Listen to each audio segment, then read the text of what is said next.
I'm going to grind this car out for as long as I don't feel like having the payments that I did for 5 years on this thing again. 2016 Range Rover, right? That's it, 2016. When did I sell you this? I think I bought it slightly used, right? Like 2017, I think I picked up this car. Yeah. It's crazy. It's crazy that time flies. 7 years ago we met, and if you had told me we'd be working together 7 years later, I would have told you you're crazy, man. Same. That's the beauty of sort of relationships, and two salespeople talking over the course of time. I mean, that's huge, right? Like staying connected. And I think that's what started this whole relationship. But makes me happy to hear I'm not selling cars anymore. Yeah, right. Well, next step is we got to get you one of these $100,000 vehicles. There you go. Let's do this. Let's go into the office. We can chat it up. Let's do it. All right, so coming at you live today from downtown Mansfield, Esposito Realty Group here at EXP.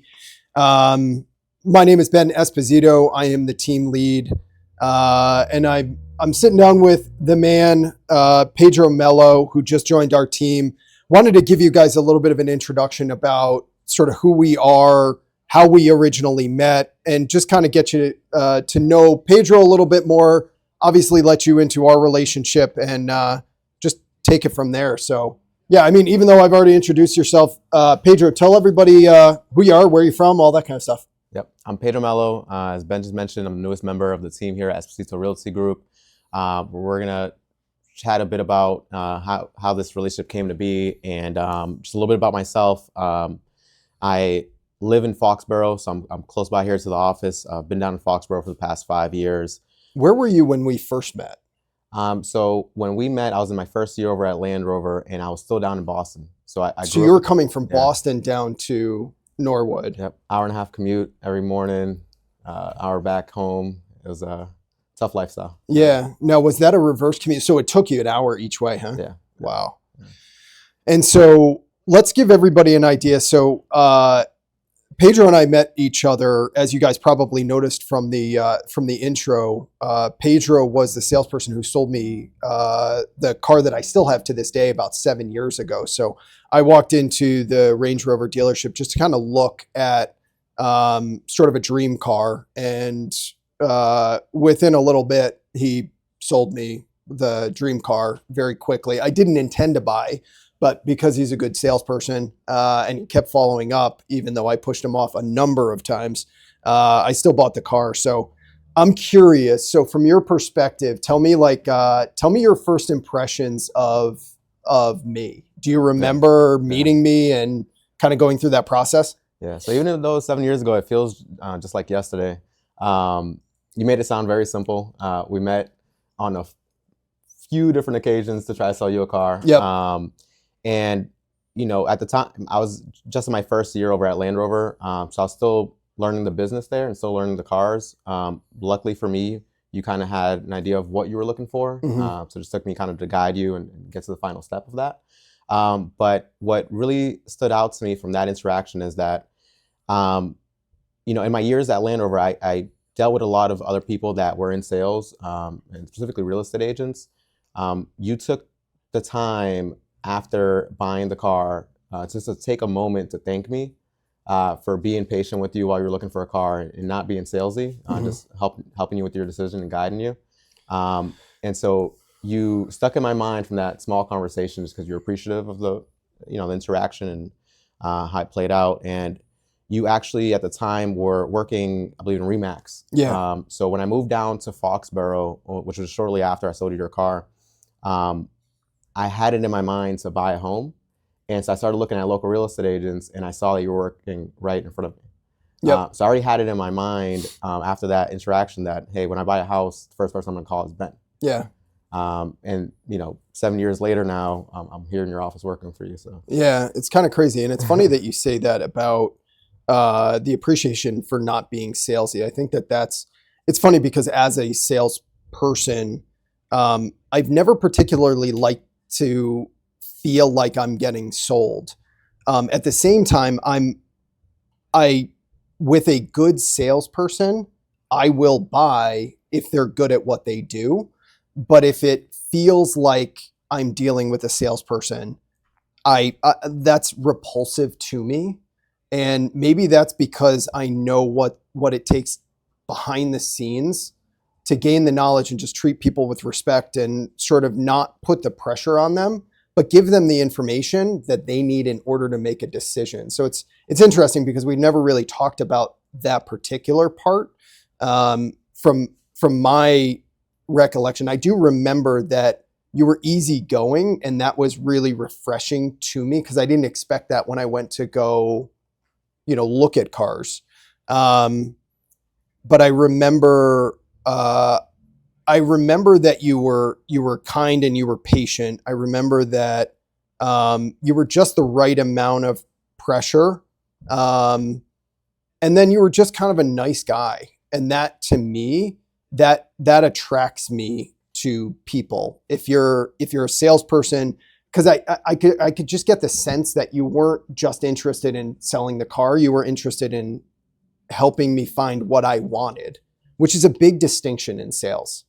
So we met 7 years ago. It was your first year at Land Rover in Norwood. Take me through from then until like the next time that we really sat down with each other, 18 to 24 months ago? Yeah, I want to touch base on that a little bit because, although I was in my first year at Land Rover, I was in my third or fourth year in sales, and it took a couple of years for me to find out what worked for me in sales. So I had, through a few different companies, a few different mentors, and everyone has a different way to go about selling something. Yeah. And what I found that worked for me, and you kind of solidified that for me with your comments that day, is that people like doing business with me because I'm not looking for a transaction. I genuinely care about helping people accomplish their goals. Yep. Whether that was door-to-door marketing, helping someone get a roof that they need, or at Land Rover helping someone get a dream car, or just the next car. So that's something that's carried me throughout my sales career, and just fast forward and get us to where we are now. When I was looking to make a transition over to real estate, I wanted to work with someone that was like-minded and that I know wasn't just out looking to close as many deals as possible. They were involved in their community and trying to be a resource for their community. Yeah. Not just a salesperson. And so that was partly why I had you in mind. Well, so let me back up first, because I think it's interesting. So prior to Land Rover, you were in sales. Tell me, so you were in sales for 3 years. When did you first start that beginning of that sales career? How old were you at that point? I was 18. 18. Yeah. And why sales? What got you into sales? So, like, was there somebody in your life that was doing it? Like a lot of the times, salespeople will get inspired by other salespeople, and that's why they enter the business. Sometimes it's out of need or necessity, whether it be income or whatever it is. But like, why sales at that point? Because that's early in life to get into a sales position. Yeah. So, to be honest, I feel like I was kind of born to be a salesperson. Okay. So when I was like probably 8 years old or something like that, I was in second grade. Yep. I started basically like a little book club in school, and I was selling my little comic books in school and stuff like that. That was like my first taste of sales. And later, when I was like 12 or 13 years old, I got really into sneakers. Yep. And I started selling sneakers to everybody I knew, and I kind of became the resource for that. Yep. And so by the time I was 18, I've had so many people tell me that I'm really good at sales, and that's what I should be focusing on. Yep. That I kind of just had it in my head to pursue that.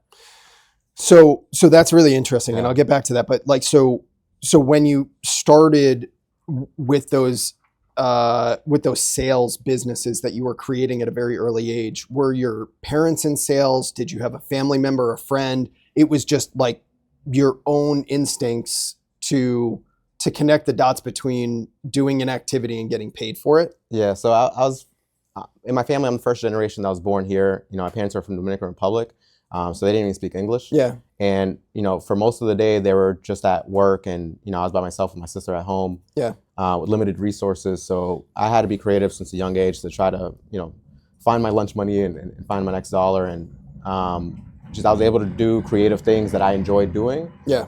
That were able to produce those results for me and help me out at different times in my life. Yeah. So how would you describe your parents? Are your parents hard workers? Yeah, of course. Yeah. Yeah, definitely. I So think I think that's what I've seen too. If you look at, and so when I see successful salespeople these days, I see a lot of people that are,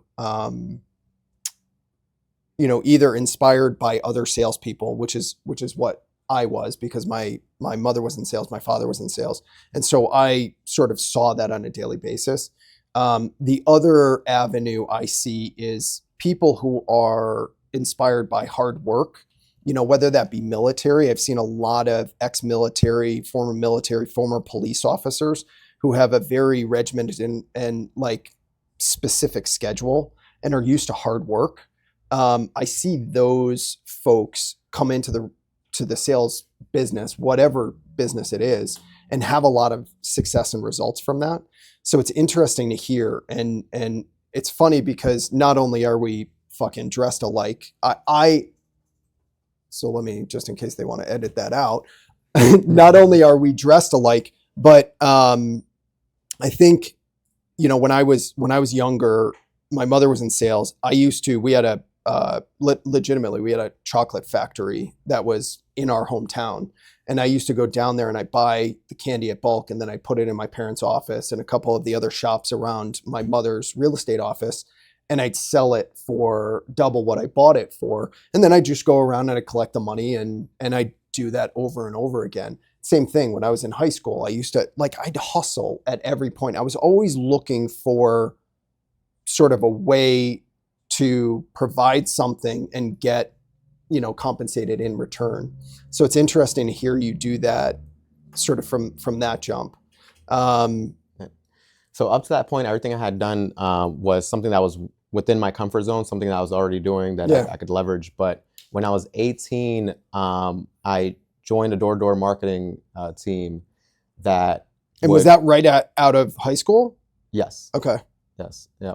So when I was 18, I joined this door-to-door marketing team, and what I really loved about that experience is that they would do a lot of things that real estate agents say that you need to do nowadays in order to be successful. Yep. So I was able to do that at a young age. We were role playing every morning, role playing scripts, going out to different neighborhoods that I'd never been to before, never heard of. Yep. So that was a great experience. And, we're walking 10 to 15 miles every single day in the winter, knocking on doors, trying to tell people they need a new roof or windows. Yeah. So through that experience, I was able to learn a lot of, sales. I was able to gain a lot of sales experience through that, and also dip my toes into learning a little bit about houses. Mm-hmm. Up to that point, I had always lived in apartments in Boston.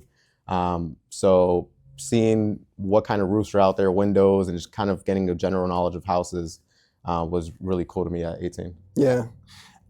What occurs to me when you talk about that is that, I think there's an opportunity at the beginning of every individual sales career, which can sort of define how they correlate hard work to success in real estate. And the harder it is for you at the beginning of your career, I believe the easier you're going to have it the rest of your career. I think about that from the perspective of, all of these real estate agents that got into real estate sort of in, 2017, 18, where selling houses was easy, right? That, 2020, there were 6.1 million real estate sales. It was like you couldn't turn a corner without bumping into somebody that was buying real estate. And now, we're down almost 40% in transaction volume. When you look at it, we're down under 4 million sales in the US. I think I was really afforded the same opportunity when I got into real estate in 2006. We really had about a year and a half until the financial crisis in '08. And when that happened, I had to really work hard to stay in the business and make enough money. And I'm very grateful for that challenge, because it made me recognize two things. Number one is I correlated, my ability to work hard to success. And if I could make it in that market, I could virtually make it in any market. But it also made me realize, and I saw this firsthand, where people who had gotten into the business before and never developed the habits of working really hard, they had a hard time in '08, 2009, 10, 11, until the market turned back around. You saw agents losing their houses, having to get jobs. And to a certain extent, with the shift in the market over the past few years, we've seen that again. We've seen agents leaving the business in record numbers because it's harder and more difficult. You need to provide more value now in order to make it in this business than you did 4 years ago. So I think it's probably if you could script how you make it in the real estate, or how you start in the real estate business, I consider that a huge blessing for somebody like you. Yeah. So that's awesome. So just going back to it, tell me again, tell me your experience. So you were at Land Rover, you decided that wasn't the avenue that you wanted to stay in. And from your perspective, because I remember it vaguely, but life was crazy, business was crazy when you had reached out about selling real estate with me. Tell me from your perspective how that all shook out. Yeah. So at that point, I had been with Land Rover for just about 6 years, and I had built up a solid base clientele there, and a good income for myself. And when I made the decision that I wanted to do something different, everyone that I worked with, all my family members, everyone thought I was crazy. Yeah. They told me, hey, you just need a break, you need a week or two off, and just get back to it. But I knew I wanted to do something different with my life. I wanted to have a different sort of impact on the clients I work with, and just have something that's more scalable and something that's more so in my control. Yep. So I decided to make the switch, and the first thing I did, just in case I was crazy, I went ahead and took a nice vacation. Yep. So I went down to Punta Cana. After a week there, I felt more inspired and it felt more strongly about what it is that I wanted to do. Yep. So from that point on, it was just a matter of, getting my real estate license, which is super simple to do. And what was really important to me in that process was figuring out who I wanted to work for, and just kind of picturing that and how that would be. So you left Land Rover before you got your real estate license and knew what your next step was. Yeah, if I stayed there, I would have never left. If I didn't make the decision to jump ship and go on to my next adventure, then I would still be there today. So that's really interesting. So in real estate, I think this is common for any real estate agents that are considering entering the business, or those that are starting their careers in real estate. I think it's really interesting to take some inspiration for what Pedro is able to do. It's exceptionally rare. The vast majority of real estate agents or individuals that are looking to get into real estate, what they'll do is they'll go part-time to start, right? So they'll keep the job. Was there ever any consideration to keep the job at Land Rover and do real estate until you built up a book of business? No. And why? Just because I knew the mindset that real estate would require my full-time attention. It required it. I had to make that my life. Mm-hmm. I couldn't be a car salesman and a real estate agent too. Right. I would be sacrificing my clients on one end or the other. Yeah. And so I wanted to dive in head first, and I wouldn't recommend it to everyone to do it how I did it. I can't even say that I was financially prepared for that jump, but I knew it in my heart that it was the right thing to do, and it's what I needed to do. Yep. So yeah, I jumped ship there, and I was ready to go broke, ready to eat some ramen noodles, and try to make the real estate stuff work. And yeah. So sometimes we refer to that as like burning the bridge behind you, right? Like, I think what troubles most real estate agents when they try to go halfway, right? Part-time until I get going. I think what they can get, they can lose motivation over a period of time, because if you have that safety net, right? If you had your, position at Land Rover and you were making good money, there's very little incentive for you to do the things that are required in order for you to become successful. That motivation is incredibly powerful. So I talk to agents all the time that are sort of doing that middle ground, right? Dipping their toe in the water. And if they have that sustained income that will support them, they never really have the motivation to push. And so I think it's admirable. It's a little bit crazy. I've done a lot of those things in my career. I left a salaried position with benefits, very similar to you. I very much underestimated like what it would take to become successful and make enough money to replace that income. But I also knew that because I burned the bridge behind me, I had to go in that direction. And when you have that fire and that drive, knowing that you can't turn around and just go back to the job and get back to the life that you had, I think that can be the fuel for the motivation and the fire that's in you. And then you make it or break it. And then you know very quickly whether you're cut out for this business. Exactly. Yeah. Yeah. And it just, I think there's going to be moments in your life where you have to gamble on yourself. Yep. And, trust and be confident in yourself that you can accomplish the goals that you set out for yourself. Yep. And so it was one of those moments for me. Yeah, that's awesome. So talk to me about reaching back out to me. And again, I vaguely remember the conversation in the meeting at that point. Life was chaotic. Business was chaotic. What was this? This was 2021, 2022? 2022. 2022, Yeah, okay. probably like 2 years ago. Yep. So at that point, I had gotten my license. I had done my research.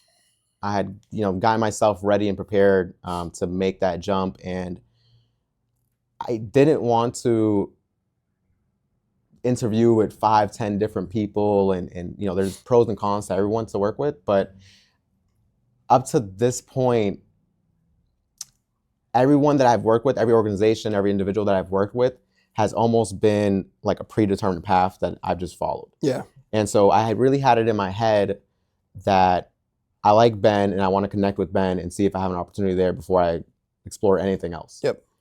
So at that time, you were extremely busy. You weren't necessarily looking to build your team. And so it was very important to me because I knew the picture I had in my head and trying to make that happen. It was very important to me to connect with you and try to make this work. I just think at that time you weren't ready for that. And I was a bit confused. So once, I couldn't get this opportunity here and I had to look elsewhere, I felt really conflicted because I genuinely felt in my heart that this is where I'm supposed to be. And I felt prepared to be here. But the world had a different direction for me. And so from there, I decided, the real estate market was a little bit slow that year. And I decided maybe it'd be a good opportunity to go back down to Boston where I grew up and try to focus on some rentals because the rental business was booming down there, especially after COVID and all that. But so I decided to go down to Boston, made a good connection down there, met a good team that focused on rentals and was able to do that for 16 to 18 months. And in that time, it was just important to me to stay connected with you, not for the opportunity that could be here in the future, but just to still be able to use you as a resource wherever I was allowed to, whether it be monthly masterminds or just the occasional text message catching up and seeing how everything's going and follow along with your journey. Yeah. So at that time, I remember, and I was really close. So when we sat down in person, I got the same feeling that we've always had, that we would collaborate and work really well. And I think what I recognized at the time that you and I had sat down and met, while you were in a position that you were ready for it, like I wasn't. I was still I was in a different mindset at that point. And I think that had we worked together at that point, I don't know that would have been as the right time for us to really take off like we already have. So it was interesting. And what always impressed me about Pedro, so Pedro came in, we sat down, we probably had an hour and a half conversation. It was really good because talking with Pedro, and this is another reason that he's really good at sales, is the fact that it's just every time you sit down, it's sort of an easy conversation. And I don't know if you guys have ever sat down with somebody where it's like pulling teeth to have just a general conversation about anything, but it's never been like that with Pedro. And that to me was a really, really good sign. And what I think ultimately, so over the course of the 18 months between when we first sat down and I told him that it wasn't a good time for us to partner up together and where we are a month ago when we started working together, I think what proved to me that he was different than a lot of the experiences that I've had with younger agents getting into the business is that it didn't matter whether or not I decided to partner with him or he had to go in another direction. He was going to figure out a way to make it work.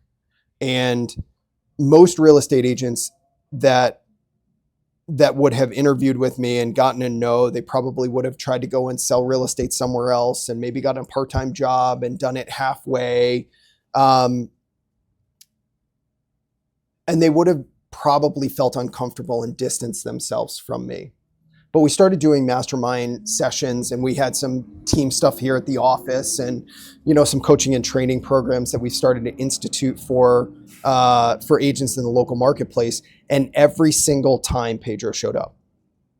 So it wasn't like I had to push him. He was going and doing other things that were going to help give him the experience, right? Allow him to make enough money to pay the bills and get through the month.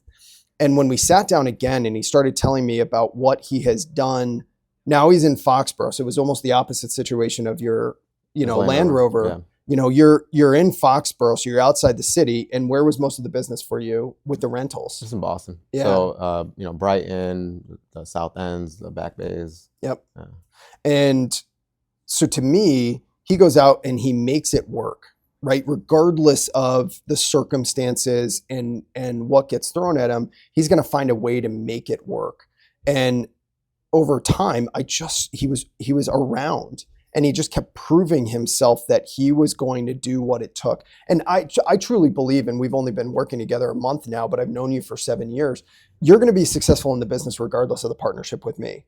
Now, I think the partnership here will help accelerate your growth and, sort of fast forward everything that you're doing. But there's not a question to me about whether you're going to make it in this business or not. And that was sort of the most impressive thing to me over time. And so, yeah, it's been a wild ride since the first time that we met each other. But I'm excited about the future. So you started about a month ago. Tell me how it's been so far. Yeah, so it's been an exciting month. Right off the gate, I was able to get some experiences that I hadn't in my 18 months over at the last brokerage.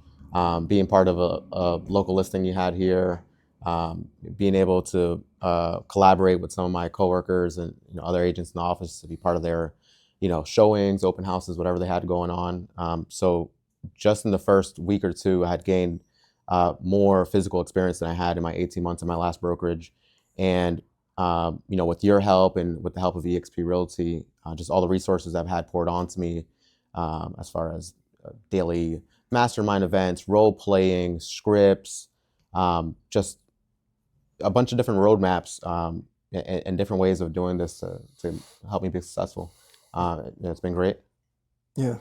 So what is, so if there are younger agents out there watching this, tell me what you think is the most important part about starting in real estate. What have you learned so far that has allowed you to have success in this business so far? So there's a lot that goes into the work aspect of it. And anything that you do in life, whether it's sports, real estate, whatever you have going on, you need to work hard. I read somewhere that most people underestimate the amount of work it takes to accomplish a goal. And then most people don't put in enough actions in order to achieve that goal. So I always overestimate the amount of work it takes to accomplish something. And then it's important to put 10 times the amount of effort I think needed to accomplish that. But realistically, my advice to any new agent or anybody just thinking about doing something different in their life is there's this quote that I like living by. It's winners always win. So as long as you feel confident in yourself and you position yourself to be a winner, you're going to win. Mm-hmm. And one of the luxuries of being a winner is that you have the freedom to choose who you work with because you're going to win regardless. Mm-hmm. And it's more fun winning with someone else or a team. So in partnering with you, I look at you as a winner. I know I'm a winner. If we're able to win together, it's easier. Yeah. Hard work.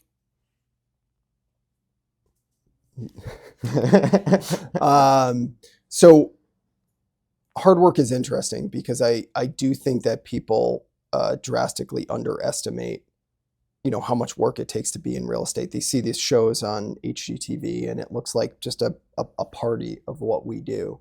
But I think that the reality of going out every day and finding business and providing quality customer service is